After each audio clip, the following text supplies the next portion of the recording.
The broadcast is now starting. All attendees are in listen-only mode. Hi, everybody.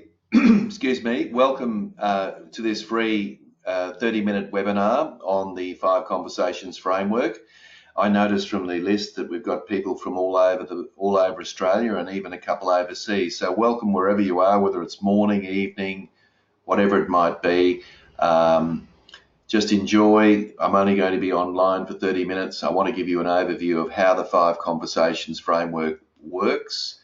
Perhaps talk a little bit about how you might apply it in your own organisation, and finish up with a very special offer that I have for you.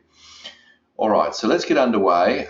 In 2013, I wrote the book, The End of the Performance Review, that you can see on your screen there, and I was ahead of the curve because now, of course, a lot of organisations are moving away from the idea of the traditional performance review and moving towards a more conversational style of performance and development approach. Now, some organisations are using the 5 Conversations framework as an enabler to improve a better performance review. So whichever way you look at it, it's obviously got some currency and use, I'm sure, in your organisation. Okay, so let's get underway. If you've got any questions throughout the short presentation, don't hesitate to go to the question box. You'll see it over on the right-hand side. You just open it up and type away your question. I'm the only one that gets to see the question, and as soon as I see it, I'll respond to it because I'm sure you will have some questions. If you're a little shy, you don't want to do that, then I suggest you send me an email at the end of this, and I'm more than happy to talk to you offline about it. All right, so we're going to cover 3 things. What's the 5 Conversations framework? What does it look like? What are these 5 conversations it refers to? We're going to talk about it, why the 5 Conversations framework is an effective change management strategy, and it is. There's plenty of evidence of that now that I've implemented this in all sorts of organisations, private sector, public sector, and not-for-profit right throughout the world. So it crosses over cultural boundaries as well. And of course, as I mentioned, I'll talk about how we implement it. Now, the surveys suggest to us that we probably, they vary, of course, but a lot of surveys say that 70% of people who are at work are actually disengaged. Now, whatever that percentage is, the majority of people at work are not necessarily engaged, and that's a problem. And there's a whole lot of reasons for that, of course, which I won't go into now. But clearly, one of the reasons that has come up time and time again, and particularly with exit interviews when people leave an organisation, it's often because they don't have a good working relationship with their manager. And one of the reasons they don't have a good working relationship with their manager is because they don't enter into any sort of conversation approach. The only conversations they might have is when things go wrong, or perhaps some technical clarification around what needs to be done. So, and that's not going to help, is it, in terms of building a good, trusting working relationship? So I think that's central to improving engagement. And I'll just take that a little further and talk about this. What do I mean by engagement? Well, people often think, well, what is engagement? Well, in my view, engagement is our employees who are actually committed to their work. They contribute effectively to organisational performance, and they do that on a consistent basis. I think it's true to say all of us at different times are disengaged in our work, and that's understandable. There's all sorts of reasons for that, but this is about a consistency of engagement.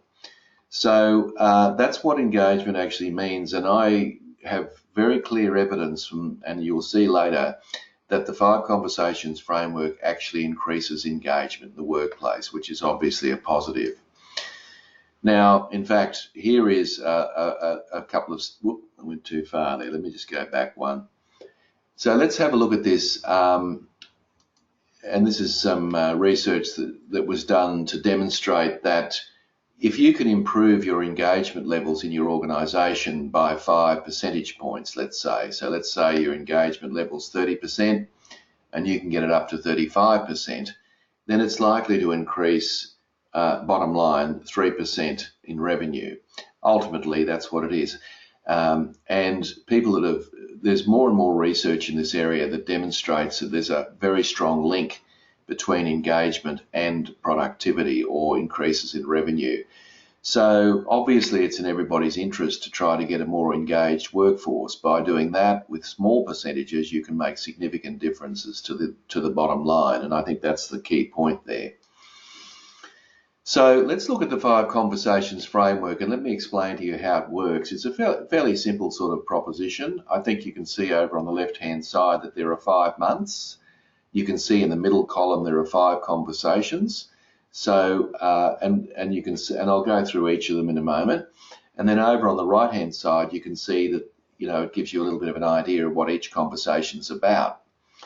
And so I put a lot of thought and design into this, and there's good reasons why I've got these 5 conversations, why I've used them, why there's an order that the order is, and hopefully it'll become obvious to you when I go through that. Of course, what we try and do in the performance review is we try and cover off on many of these things that you see in front of you, but because of the time issue, it's often very difficult to be able to have a performance and development conversation while you're appraising people. And so what I've decided to do is to spread it out over a course of several months. So the argument is that you'd have 1 conversation every 5 months, once a month that is, so 5 conversations over 5 months. Now, many of you might be thinking, my goodness, where do I find the time to do this? Well, each of these conversations should take about 15 minutes, maybe 20 at the outside. There's only about 3 or 4 questions for each conversation. It's really about a check-in, if you like. So it's not about eroding enormous amounts of time from your busy schedule.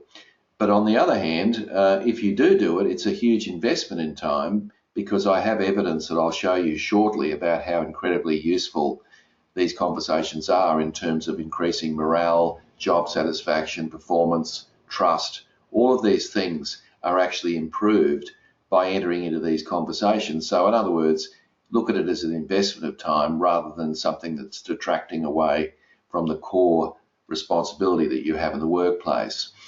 So month 1 is a climate review conversation. Now, climate review obviously has nothing to do with the climate.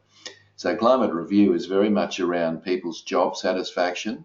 It's around their morale, and it's basically around the communication in the organisation.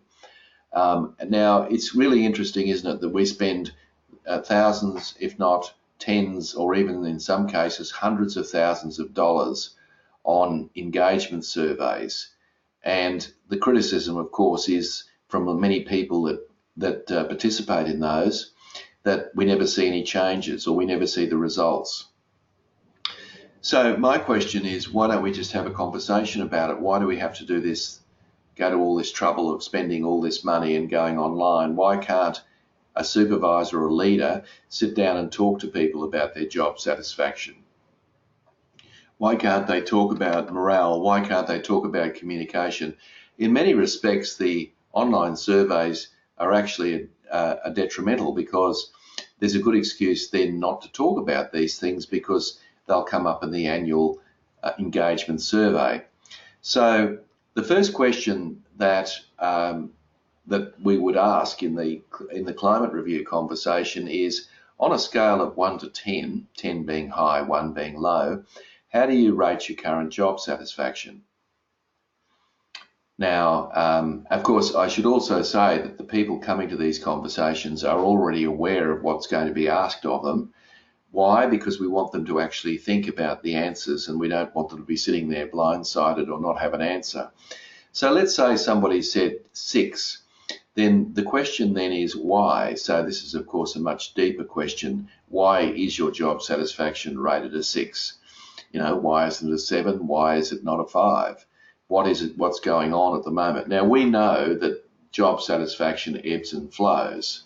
It's not always going to be a 6 or a 7 or an 8.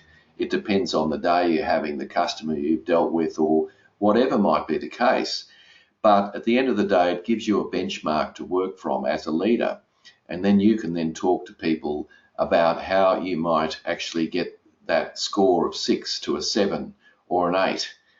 So that is a good starting point. And then we talk about morale. and what their perception is of morale in their team and beyond the team. And then the final couple of questions are related to communication, both within the team itself and also across the organisation. So it's a nice, easy conversation to get moving, but a very important one nevertheless, because it gives the leader a little bit of a rain check, if you like, if I can use that pun, a little bit of a rain check to actually work out where people are at that time. And that can be quite useful just to find out where people are at. Now, once that conversation is done, and all the evidence that I have is that it's a very easy, good way to get into this framework. The second month would be a strengths and talents conversation. And ultimately, instead of us going straight for the negativity or the jugular, how about we talk about what people are actually good at? How about we actually talk about people's innate talents at work? Now, again, we don't start by saying, what are your strengths? Because people, of course, will sit there and, there may not be anything productive that comes out of that. But the question to ask there is, what is the one thing that you enjoy most about your current role? Which is a great question. And of course, don't forget the person on the receiving end has to think about that before they come to the conversation. Now, by asking that question, and whatever they say, we do know from our research that there's a high correlation between what people enjoy and what they're good at. So what you're actually really doing is you're identifying their strength without using the word. And once you have determined what they believe to be the thing that they enjoy most, then the question really centers around, what is it that we might be able to do to give you more opportunity to do that in your current role? And if we can't do that, what can we do to harness that for the future in your future roles? So the conversation is about being able to build on people's innate talents and strengths, because the argument is when we work on a strength, it's an effortless process, and it's based on the 3P principle, and it basically works like this. We tend to practice what we prefer, and we ultimately become proficient in it. So when people work on their strengths, they will ultimately become more effective at what they're doing. So this of course creates an upward spiral of positivity, not a downward spiral of negativity. And that's why we go with the strengths and talents conversation straight after the climate review conversation. The next conversation is opportunities for growth. And this is more, of course, closely aligned with the traditional performance review. But again, we want people to come to this conversation having identified an area to work on over the next 6 to 12 months. So it's not a case of the leader sitting down explaining to people what they should be working on. We want people to take some responsibility for their learning and come to that conversation having already thought about that. Now, if you look at month 2 and month 3, then you can see that because we've been talking about strengths and we've been talking about opportunities for growth, it's very likely that there'll be some learning opportunities that come out of that. And because of that, in conversation 4, which is the learning and development conversation, we can then start to talk about ways of harnessing strengths and ways of minimizing weaknesses. Now, this may not be sending people off to training courses. It may well be coaching. It could be buddying people up. It could well be about it just simply explaining how things work. So we have a conversation about that. And of course, organisations, again, particularly in HR, spend a lot of time and energy doing training needs analyses, when in actual fact, if we just talk about it at the coalface, so to speak, we'll actually get all the information that we need. Now, the final conversation, and the distinction between conversation 4 and 5 is important. Conversation 4 is about developing the individual. Conversation 5, which is the innovation and continuous improvement conversation, is about developing the workplace. So this is about developing the organisation as such. And so that becomes, and again, we expect people to come to this conversation with some ideas and some thoughts about how they can improve their workplace. How can they make it more efficient and more effective? How can we do things faster, easier, safer? and so forth and so on. So that's the 5 conversations in a nutshell, and I don't know if any of you have got any questions about that. If you have, go for your life. I'm happy to accept those. I will say this, that some organisations, it's too much of a leap for them to go to 5 conversations in 5 months, having gone from no conversations at all. So I suggest to those organisations that they might space this out over 12 months to get into the groove, to get used to the whole idea of having performance and development conversations. Then after 12 months, we could perhaps double the input. But if you think about it, imagine what your organisation would be like if you knew that every single leader in the organisation was having 10-minute conversations a year with each of their direct reports about, about their development.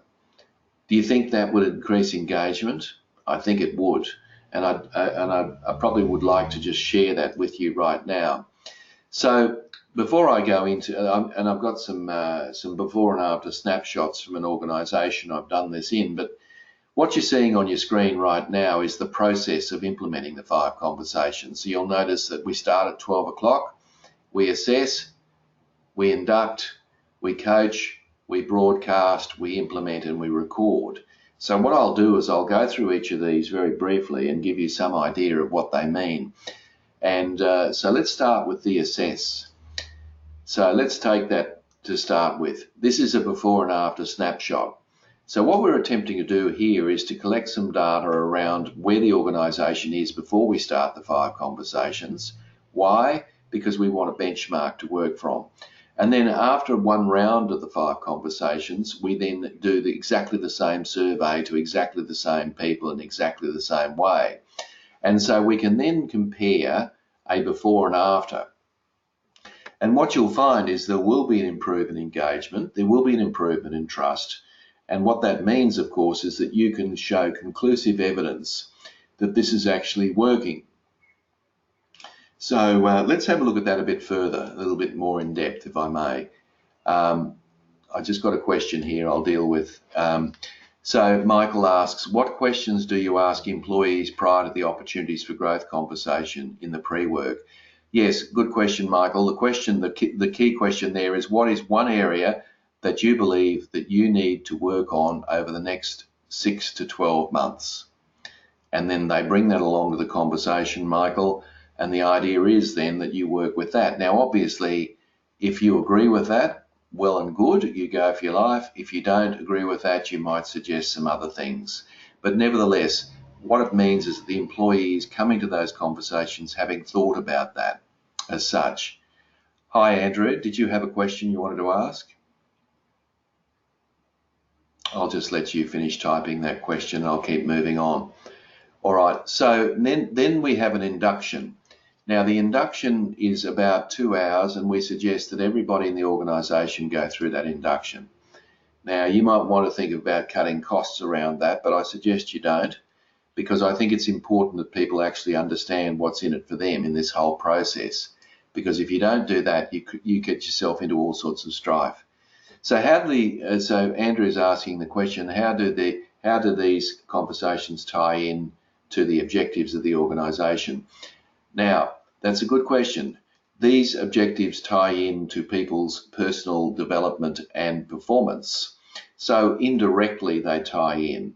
But I guess the question you're asking, Andrew, is do they directly tie in? Not necessarily.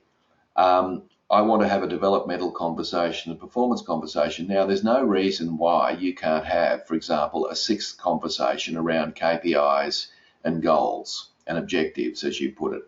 So you could actually have another conversation that is perhaps targeted at specific objectives that are required for the next 12 months. So hopefully that's answered your question. But the whole purpose of this is about helping people develop what they're good at and what they need to work on over the next 6 months, which of course indirectly has a huge impact on the objectives that you have for them as well. So, for example, if you were going to do if you still kept your performance review in place, then this would be an enabler in between performance reviews.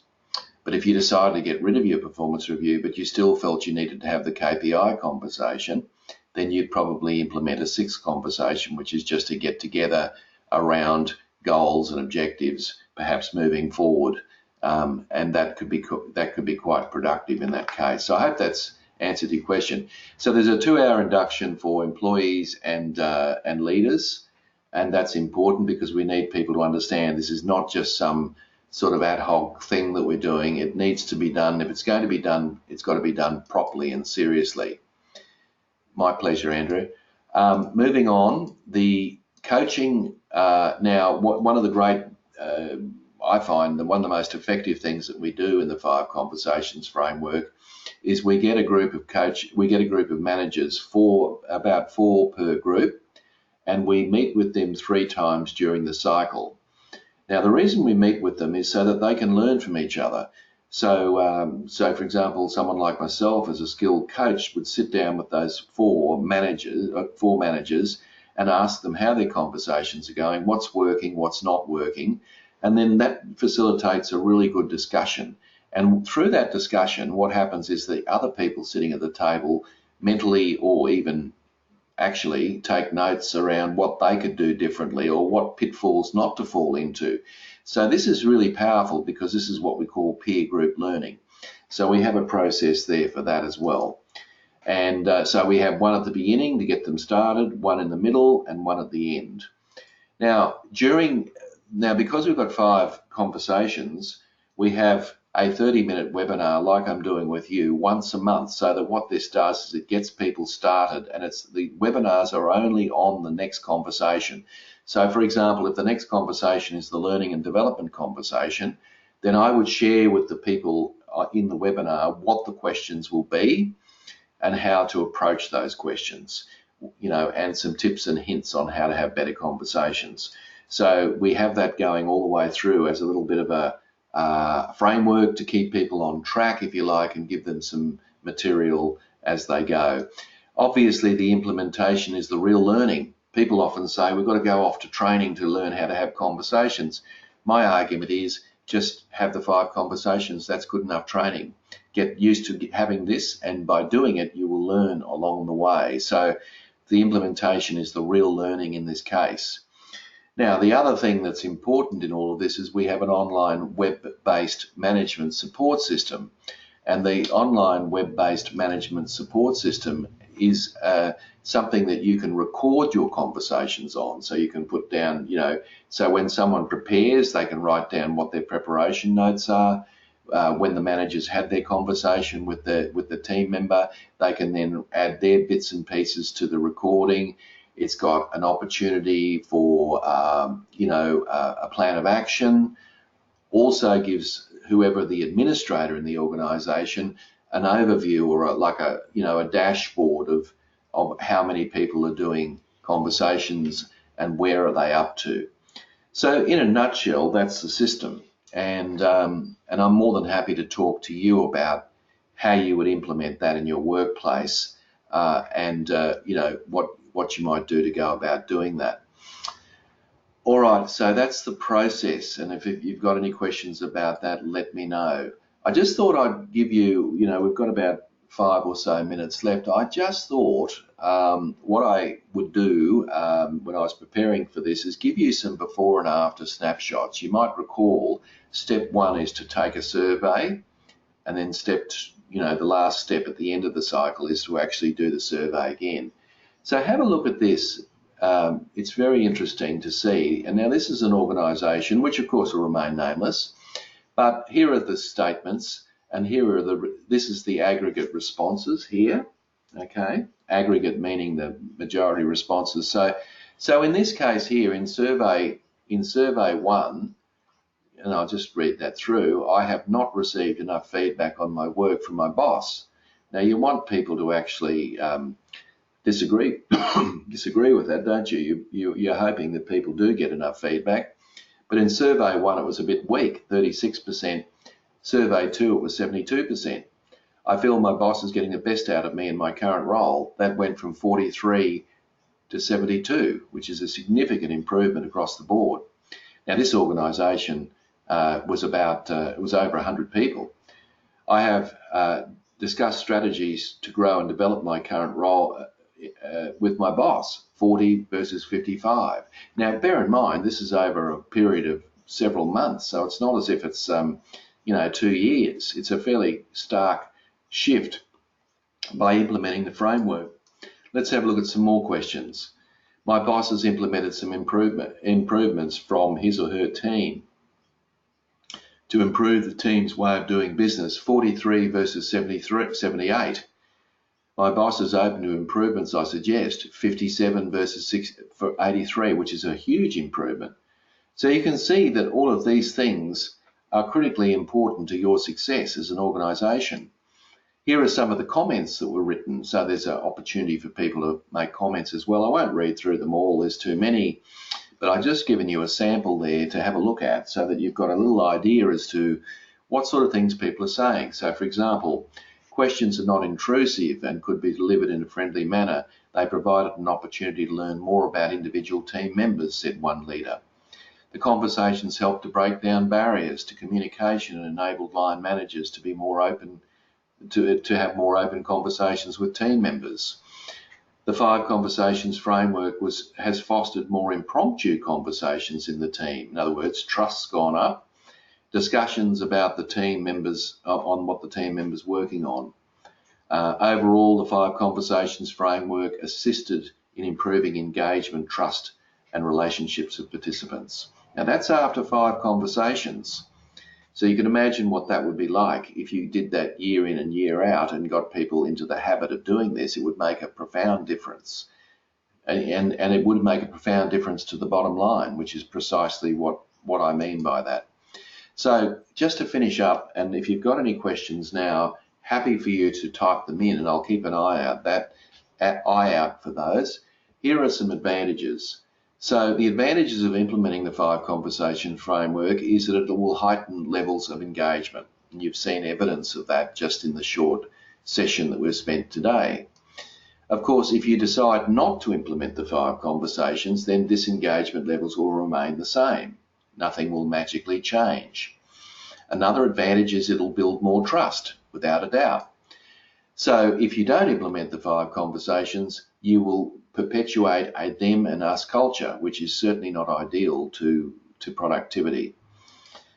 Another advantage is that you'll open up lines of communication, as you saw from some of the comments made there before. If you don't implement it, well, you're going to have closed information. You'll get told on a need-to-know basis will be the mantra, and people will continue in that vein. Another advantage is that this can be a great recruitment and this can be a great retention and attraction strategy, because obviously when people come into your organisation, they can be immediately involved in the 5 conversations framework. Now, if you don't do that, you're likely to get higher turnover, which is, of course, problematic for you.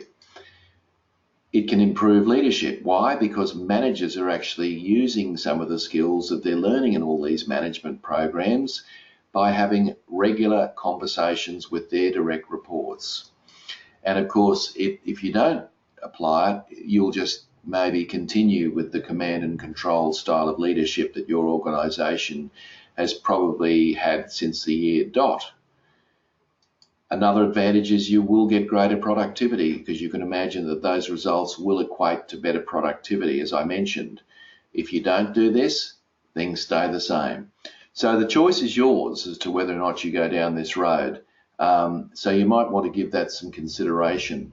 So before we finish up, I've got one thing I'd like to offer you, which I think you might find very interesting. And my offer to you is a generous offer, I'd like to think. And that is this: I'm willing to spend 30 minutes obligation free, so there's no obligation, spend time having a conversation with you on how the 5 conversations framework can be implemented in your organisation. Now, if you're in Brisbane, no problem, I'll come and see you. Obviously, if you're interstate or even overseas, we can have a telephone conversation or a hookup through Skype or something like that. But that offer is obligation free.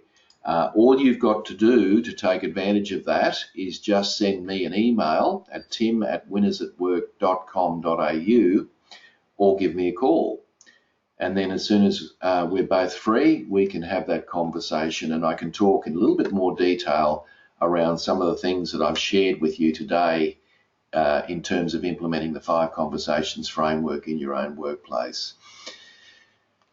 That's it, folks. So I'll leave it with you, but of course, don't hesitate to make contact with me, and it'll cost you nothing, and it might make a significant difference in terms of how your organisation likes to operate. Thank you, everyone. Thank you for your attendance, and thank you for the opportunity of me sharing what I consider to be a really exciting opportunity for engagement purposes. So thanks, everyone, and I wish you all the best, and have a wonderful weekend.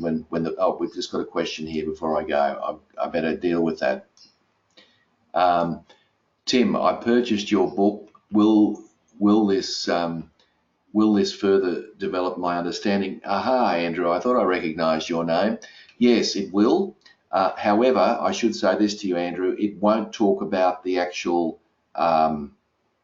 what I talked about today, which is, of course, the process of implementation, because when I put the book out, I've developed it since then. So if you're looking at implementing it in your own workplace, I'd suggest that you take advantage of the offer, despite notwithstanding the fact that you may not have the book yet. All right, so that would be what I suggest. All right, thanks, everyone. All the best. And got one more question here. Okay, thanks, Andrew. It's just saying thank you. Thank you, everyone, and goodbye, and all the best. Thank you and goodbye.